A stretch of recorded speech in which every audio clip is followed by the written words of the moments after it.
सभी को मेरा नमस्कार। स्वागत है आपका मेरे YouTube channel come with nature में।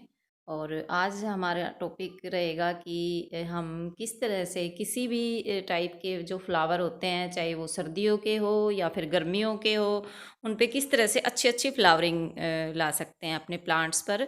और मेरे जितने भी ये फ्लावरिंग प्लांट हैं, ये बहुत ही अच्छी फ्लावरिंग करते हैं। तो मैं वो कौन सा तरीका अपनाती हूँ जिससे कि मेरे फ्लावरिंग प्लांट इतने अच्छे और इतने हेल्दी होते हैं और इतने अच्छे अच्छे फ्लावर भी आते हैं। तो चलिए स्टार्ट करते हैं। तो देखिए, सबसे पहले ज़रूरी है कि हमारे प्लांट को धूप का मिलना, यानी धूप हमारे प्लांट को मिलेगी, सनलाइट मिलेगी तो हमारा कोई भी प्लांट हो अच्छी फ्लावरिंग करेगा, अच्छी फ्रूटिंग करेगा। अगर उसको धूप नहीं मिलेगी तो प्लांट हेल्दी ज़रूर हो सकता है, लेकिन फ्लावरिंग के लिए या फिर फ्रूटिंग के लिए बहुत ज़रूरी है प्लांट को धूप का मिलना।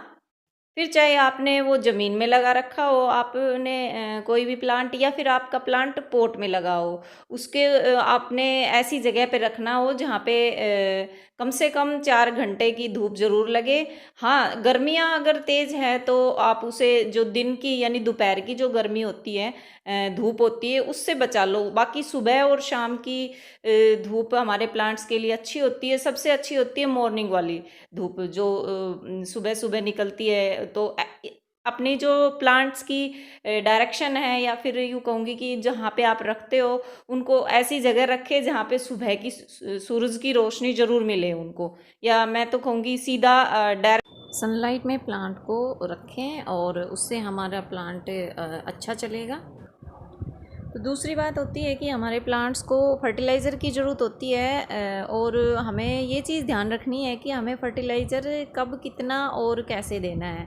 तो ये फर्टिलाइज़र आप गर्मी और सर्दी दोनों में दे सकते हो। बस हमें ध्यान इतना रखना है कि सर्दियों में हम थोड़ा फर्टिलाइज़र की मात्रा ज़्यादा बढ़ा सकते हैं, और गर्मी में थोड़ा लिक्विड फर्टिलाइज़र ज़्यादा यूज़ कीजिए, क्योंकि गर्मियों में जैसे कि पानी की हमें पौधों को ज़्यादा ज़रूरत होती है। तो हम अगर लिक्विड बना के डालेंगे तो वो ज़्यादा अच्छा काम करेगी और जल्दी काम करेगी।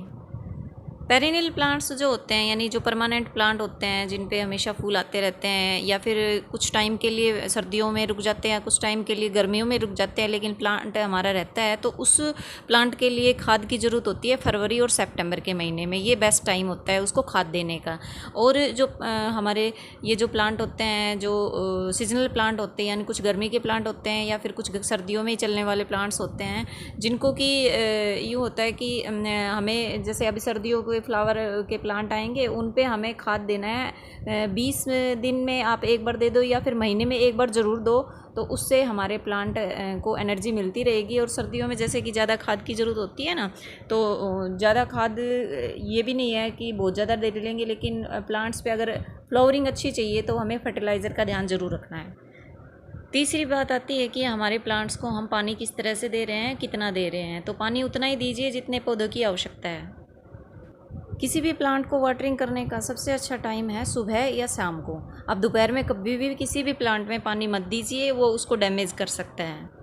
और किसी भी प्लांट में पानी तभी दीजिए जब उसके ऊपर की सॉइल सूखने लगे। अगर पहले से पानी है तो उसमें पानी मत डालिए, नहीं तो और वाटरिंग से भी पानी ख़राब हो सकता है। और अगर ज़्यादा ही सूख रहा है प्लांट, तब भी आप ध्यान रखिए कि बहुत ज़्यादा नहीं सुखाना है उसको। हमें ऊपर की सॉइल हल्की सी जब सूखने लगे, तब लगे आपको कि हाँ इसमें पानी देना है, तभी पानी दे उसमें। तो ये तीन चीज़ें थी जो बहुत ज़रूरी थी आपको बताने के लिए कि आपने फ्लावरिंग प्लांट्स के लिए या फिर फ्रूटिंग प्लांट्स के लिए ये 3 चीज़ें बहुत ज़रूरी हैं। और इन 3 चीज़ों को अगर आप फॉलो करोगे तो आपके जो प्लांट्स हैं वो ज़रूर उन पे अच्छी अच्छी फ्लावरिंग होएगी। और बहुत ही अगर कम फ्लावर आ रहे हैं तो ज़्यादा फ्लावर आएंगे। अब बात करते हैं उन छोटी छोटी ट्रिक्स के बारे में जो हमारे प्लांट्स के लिए बहुत ज़रूरी हैं अगर हमें ज़्यादा फ्लावरिंग करवानी है प्लांट्स से। तो देखिए, जब भी हमारा प्लांट्स फ्लावरिंग कर रहा होता है या फिर फ्लावरिंग पे नहीं भी आता, तो उसके लिए आप 3 तरीके अपनाएं, आपका प्लांट ज़रूर फ्लावरिंग पे आएगा। और इसके अलावा अगर फ्लावर आ रहे हैं आपके प्लांट्स पे और फिर आप चाहते हो कि ये फ्लावर्स आके और मुरझाने लगे हैं, तो अब आपने क्या करना है, उन प्लांट्स पर से फ्लावर हटा देने हैं, यानी मुरझाए हुए फ्लावर्स को हटा देना है। आती है कि उनको हटाना क्यों है, क्योंकि भई अगर उनको हम नहीं हटाएंगे तो वो सीड पोड में कन्वर्ट होने लगेगा, और सीड पोड में कन्वर्ट होने लगेगा तो प्लांट्स की सारी एनर्जी सीड पोड में लग जाएगी, प्लांट और फ्लावर कहाँ से खिलाएगा।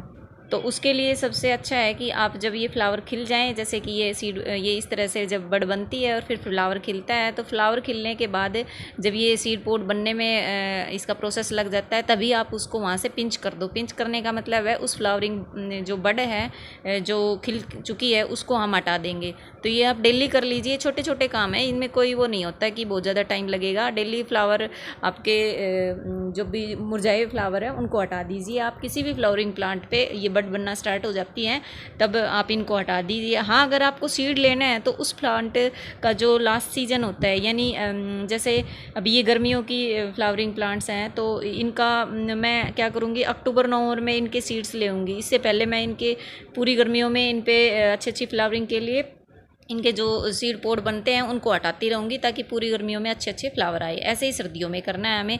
सर्दियों में हमें जब भी अक्टूबर नवंबर में जब भी हम प्लांट लगाएंगे और फिर उन पे फ्लावर आना स्टार्ट हो जाएगा, तब हम क्या करेंगे कि जब जो फ्लावर मुरझा चुका है उसको हटा देंगे, और जाके हम फरवरी के बाद जब मार्च आता है तब हम उनके सीड हम ले लेंगे, तब हम उनके सीड पोड को नहीं हटाएंगे। अगर आपने अपने प्लांट से सीड इकट्ठे करने हैं तो ही ये आपने करना है। ये देखो, ये विनका का प्लांट है और ये इस पे सीड पोड बन चुके हैं। मैं वैसे डेली हटा देती हूँ, लेकिन मैंने आपको दिखाने के लिए इनको नहीं हटा रखा। इनको हटा देंगे तो प्लांट की एनर्जी है जो हमारे ज़्यादा से ज़्यादा फ्लावरिंग के लिए बनेगी। एक चीज़ और ध्यान रखनी है आपने, जैसे प्लांट्स पे जितने भी जो पत्ते होते हैं, लीव्स, सूखे हुए पत्ते हैं, उनको भी हटा देना है। हमारे जो प्लांट्स पे जो पुराने पत्ते हैं होते हैं वो अपने आप येलो होके गिरने लग जाते हैं, तो आप कोशिश करें अगर वो येलो हो रहे हैं तो उनको हटा दीजिए। तो ये छोटी सी ट्रिक है जो अपने प्लांट्स पे ज़्यादा से ज़्यादा फ्लावरिंग के लिए अपना यूज़ करती हूँ मैं। तो अगर ये वीडियो अच्छा लगे तो इसे लाइक और शेयर ज़रूर कीजिए। थैंक